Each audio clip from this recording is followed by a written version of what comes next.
نکته اول، هر وقت خوابمون اومد میریم میخوابیم. آخه یعنی چی؟ ممکنه من تا ساعت 2 شب خوابم نره، فردا بعد ساعت 6 صبح برم سر کار. چی داری میگی؟ انقدر این قدرت در درون روان ما و بدن ما هست که خواب رو میتونه تنظیم بکنه و به عمق بره که تو خستگیت در بیاد، که نیاز نداشته باشی که شب به زور بخوای بری بخوابی. مثل اینکه بچه بودیم، خانواده‌مون برای اینکه به ما کمک کنه که صبح راحت‌تر بلند شیم، ما رو به زور میگه بعد بری تو رخت خواب، سعی کن که بخوابی.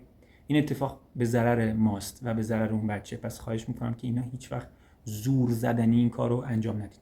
خب حالا ما رفتیم تو رخت خواب و خوابمون نرفت، چیکار کنیم؟ اگر بین 5 تا 10 دقیقه تو رخت خواب رفتی و خوابت نرفت، از رخت خواب میای بیرون.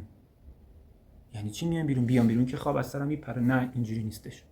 تو داری به خودت کمک میکنی که این شرطی سازی از بین بره و یک اتفاق جدید در ذهنت بیفته، در مغزت بیفته. پس اگر 5 تا 10 دقیقه تو رخت خوابت غلط زدی و خوابت نرفت، از رخت خواب بیرون میای بیرون چیکار میکنی؟ ترجیحاً تو نور کم تلویزیون نگاه نمیکنی، با گوشی ور نمیری. پس چیکار؟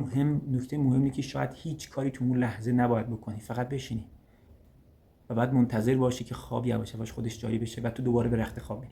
ممکنه تو یه شب 4-5 بار تو این کارو بکنی، ولی این کمکت میکنه که خوابت تنظیم بشه و دیگه نیازی نیست که داروی خواب بخوری. اگر بچه‌هایی هستن که دارید قرص خواب مصرف میکنید سر خود، این نکته رو بدونید که ما میتونیم با این روش‌هایی که بهتون میگم خوابمون رو تنظیم بکنیم.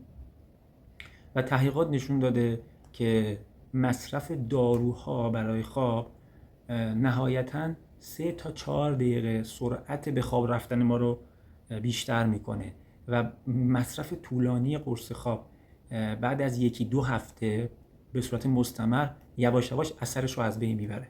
پس برای اینکه به بدن خودتون و عزیزانتون کمک بکنید، اگر فکر میکنید که این فایل میتونه مفید باشه، براشون ارسال بکنید و ممکنه این سوالا به وجود بیاد. مثلا من ممکن تا ساعت 5 صبح خوابم نرفت، 6 باید بلند شم، چیکار بکنم؟ دیگه اون موقع نمیخوابی، چون 1 ساعت بیشتر تا مثلا بیدار شدن و سر کار رفتن نیست و دیگه اصلا زمانی نیست که بخواد خواب عمیق بشه.